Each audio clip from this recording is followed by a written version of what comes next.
Las lesiones de partes blandas son aquellas que se producen en los tejidos blandos del sistema musculoesquelético, es decir, tendones, ligamentos y músculos. Quédate con nosotros en la siguiente entrevista y conoce un poco más de este tema. Daniela Rodríguez Morazana, Acción 10 en la mañana.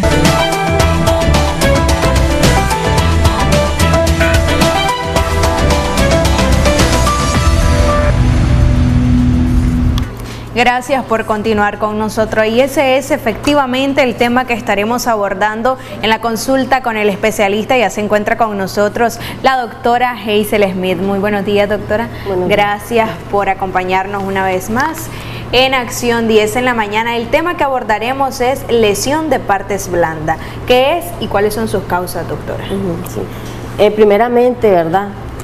Dándole gracias a Dios por este día más de vida que nos concede y agradeciéndole a ustedes como siempre el espacio. La decisión que me llevó de abordar este tema es porque desgraciadamente, y lo digo desgraciadamente porque verdaderamente estamos hablando de salud, cuando se hace una mala historia clínica y un mal examen físico, el diagnóstico y el tratamiento no van a dar el efecto que el paciente desea. Por lo tanto, cuando el paciente llega a la consulta y me dice que tiene un dolor que permanece durante más de un año y que no le han resuelto y que ha tomado una cantidad de analgésicos y antiinflamatorios y que sin embargo continúa con el dolor, entonces desde ahí vemos de que el diagnóstico en el paciente pues no fue el adecuado. ¿Por qué? Porque no se hizo una historia clínica y un examen físico adecuado. Porque generalmente cuando hay dolor articular se le achaca a que es un dolor de tipo óseo. Por eso quise abordar partes blandas, porque la cápsula articular está compuesta no solamente de hueso, sino que está compuesta de tendón, de músculo, de ligamento. Estos lo que hacen es fijar la cápsula articular, porque si la cápsula, la cápsula articular es compleja. Por eso a la hora de hacer un examen físico utilizamos las herramientas que tenemos durante el examen físico, que es la inspección, la palpación, para determinar si el paciente, el dolor es de origen muscular o tendinoso, como por ejemplo en la lámina esta que estamos viendo. Una de las causas por las que más llega el paciente a la consulta es por dolor en el hombro. ¿Qué es lo que le dicen? Pues que tiene una artrosis, que tiene un desgaste, que tiene una artritis, pero nunca se imaginan que lo que puede estar ocasionando el dolor es una tendinitis del manguito rotador. Entonces es la más común que se presenta. La tendinitis del manguito rotador, tenemos 4 tendones que sujetan el músculo en el hueso. Esa es la función del tendón. Ok, vamos a recibir la llamada para continuar explicando el tema. Aló, muy buenos días. Muy buenos días, quería participar. Sí, le escuchamos. ¿Cuál es su consulta? No sé si tiene que ver con el tema, pero fíjese que a raíz de usar mucho el celular en la cama, fíjese que he tenido problemas en el brazo derecho, me duerme y tal vez no estoy ni usando el celular, pero ya siento los hormigueos o un dolor, no me deja dormir, no puedo poner una posición, entonces quería saber si tiene que ver algo. ¿Qué edad tiene, caballero? ¿Qué edad tiene? 31. ¿Y a qué se dedica? Ingeniero. ¿En construcción? Electrónico. Okay. ¿Y cuánto tiempo más o menos pasa con el celular?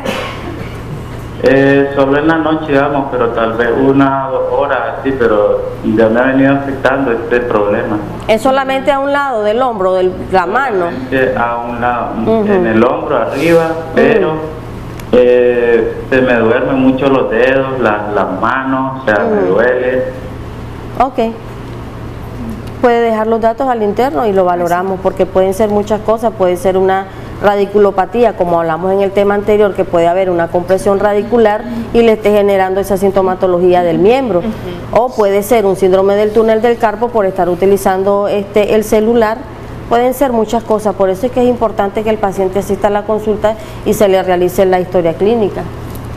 La otra causa por la cual el paciente llega, digamos en esta lámina vemos cómo ese es el tendón, la parte blanca.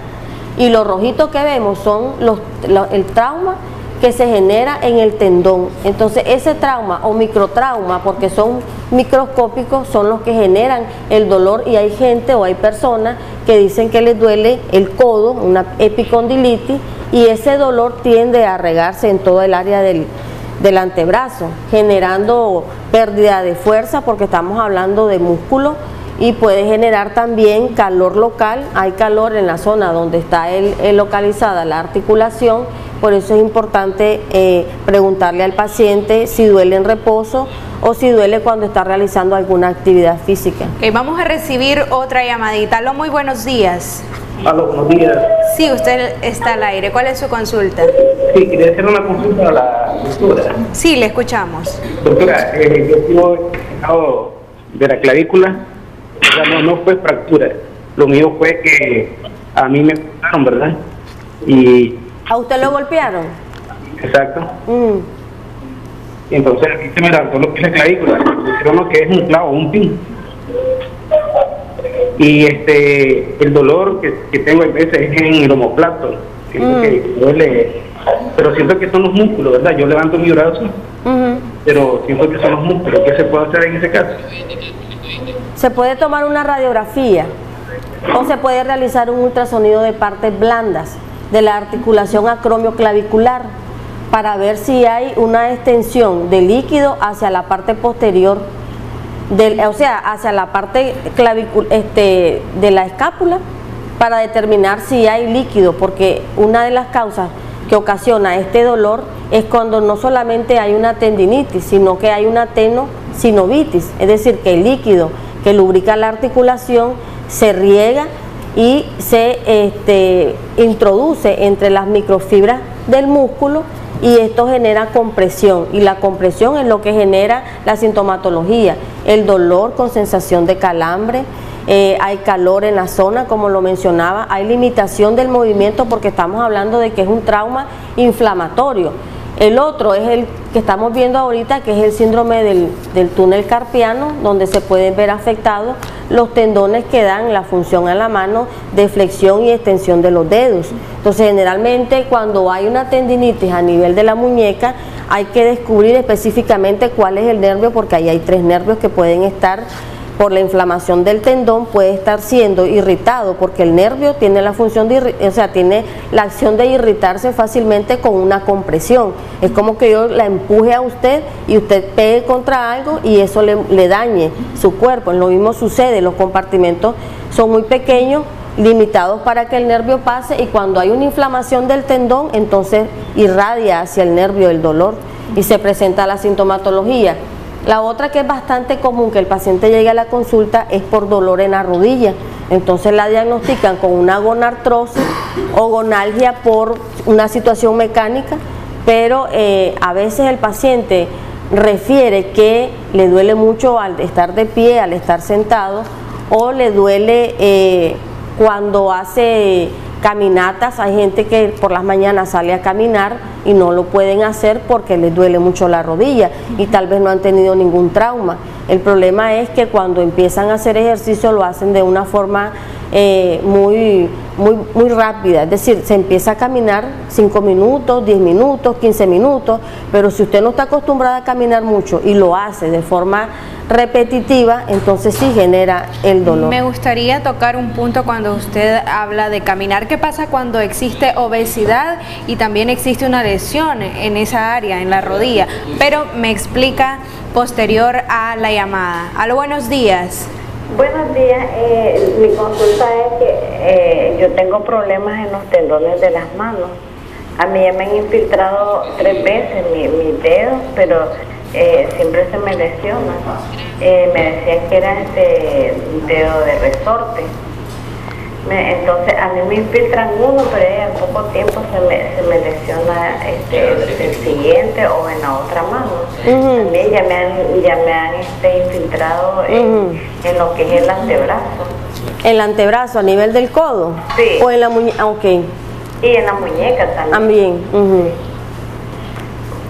¿Y qué es lo que desea pasar la consulta para hacerle una Una valoración. Una valoración. Sí, porque fíjese que ahorita en la semana pasada me infiltraron y entonces todavía me duele lo que son, donde me infiltraron, pues. Señora, ¿y a usted no le han indicado cirugía? Es que como cuando a mí me infiltran un dedo, ya se me mejora eso. O sea, le están tratando el síntoma, pero no el origen del problema. Es correcto. Bueno, yo la puedo valorar con mucho gusto, no hay problema, deje los datos al interno y la valoramos. Pero si ya se ha hecho infiltraciones y solamente están tratando la sintomatología y no están tratando el origen del problema, que puede ser el síndrome del túnel del carpo, donde se abre, se libera la compresión que hay radicular también, entonces la persona mejora. Pero si solamente la están infiltrando y lo están haciendo con corticoides, déjeme decirle que usted muy pronto va a desarrollar osteoporosis o va a desarrollar una lesión renal, porque el uso excesivo de corticoides puede generar efectos adversos también. Por eso nosotros con esta medicina alternativa, eso es lo que tratamos de ayudarle al paciente, de evitar consumir demasiados analgésicos y demasiado antiinflamatorios. En este caso de los dolores en lesiones en partes blandas, lo primero que se hace es infiltrar el hombro. Pero para eso primero hay que hacer una valoración con un bueno, se le llama ecosonograma o se le llama un ultrasonido de partes blandas. La radiografía aquí en esta enfermedad pues no me da muchos datos que me interesen. En cambio, un ultrasonido de partes blandas me dice la expansión del trauma, me dice si hay una cantidad de líquido, de cuánto es, y también me dice la naturaleza del líquido que puede estar retenido en la articulación. Okay. Antes de la llamadita, doctora, hablábamos de la obesidad y lo que ocasiona en las partes blandas. ¿Cómo podrían tratar estas personas este tipo de lesiones? Si cuando hay obesidad, la rodilla, por ejemplo, es la que más sufre, y los talones, porque la rodilla, la función es de carga. Si el paciente tiene obesidad, pues lo normal sería que bajara de peso, porque genera en la rodilla un peso excesivo que puede producirse en la rodilla dos lesiones. Una que se llama una meniscopatía, que es lesión de los meniscos, y la otra que es la lesión del ligamento posterior, un ligamento cruzado anterior, que se presenta en la rodilla, que los ligamentos en la rodilla lo que tienen la función es de fijar la rótula a la rodilla. La rótula es lo que tenemos aquí que se nos mueve. Entonces ese ligamento cruzado, cuando está dañado, puede haber derrame de líquido, se extrae, se realiza una artrocentesis y cuando sale sangre estamos viendo de que hay un daño a nivel del ligamento. Cuando hay derrame de líquido sinovial, estamos hablando de una meniscopatía y el color del líquido es ceroso, o sea, es color amarillento, y entonces es donde se realiza el diagnóstico diferencial. Ese es el tratamiento del drenaje linfático, con el objetivo de que si es un líquido el que tiene retenido en esa área o tiene una tendinitis o una inflamación del tendón, con el drenaje linfático se puede lograr llegar a mejorar la condición del paciente. En cambio, si hay una tenosinovitis, también se puede ayudar con el drenaje linfático. La terapia neural ayuda a regenerar el nervio, que en la articulación juega un papel muy importante porque es la que da la parte sensitiva y motora de ese miembro, tanto superior como inferior. Ok, antes de finalizar, doctora, los tipos de lesiones, ¿cómo podemos clasificarlos? La lesión, digamos, a nivel superior, la lesión del manguito rotador. A nivel del codo, una lesión se produce una epicondilitis.